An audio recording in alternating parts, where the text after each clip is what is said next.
Today we're finishing the book, Mercy Watson's Something Wonky This Way Comes. Last time we left off at the end of chapter 11, where everyone went searching for Mercy except for Eugenia Lincoln. Chapter 12. Leroy Ninker heard people screaming about monsters. Leroy Ninker heard people shouting about pigs. Leroy Ninker saw a woman with a net run past the concession stand.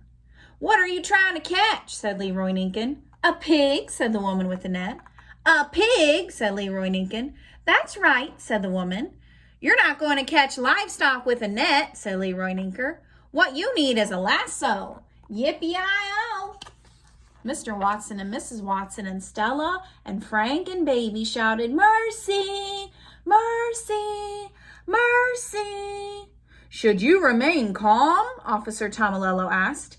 "You most definitely should remain calm." At the ticket counter, Beatrice Leopoldini took her glasses off and put them back on. "Wonky," said Beatrice Leopoldini. "Wonky in the extreme. Maybe it's some kind of emergency. Maybe I should call for help."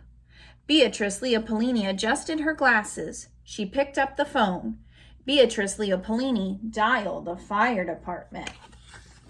Chapter 13. Mercy was having a wonderful time. She had consumed a large amount of buttered popcorn, and now people were chasing after her.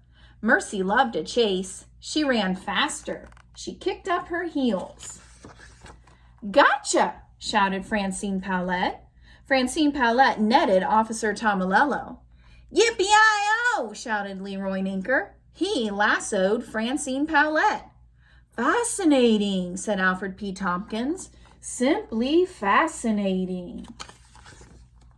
There was the sound of a siren. There was the flash of lights. A fire truck pulled into the Bijou. "Things seem to be out of control," said the fireman named Ned. "It's the movies," said the fireman named Lorenzo. "They make people crazy." "Actually," said a man who was standing next to Ned, "I think the pig is making people crazy."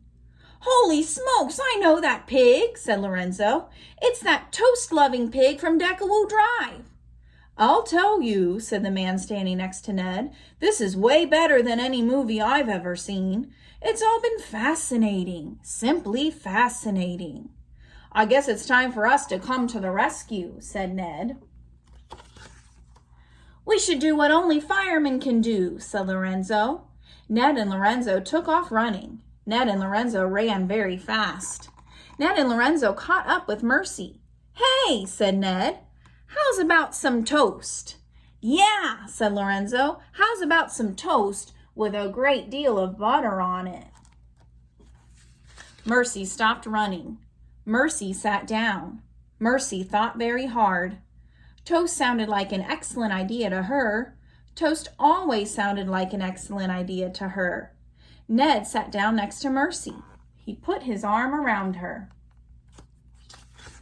"Oh," said Mrs. Watson, "you found her." "How will we ever be able to thank you for helping us locate our darling, our dear," said Mr. Watson. "Well," said Ned, "I am a little hungry." "Toast would be good," said Lorenzo. "Toast," said Mrs. Watson. "I would love to make some toast. Who else would like some toast?"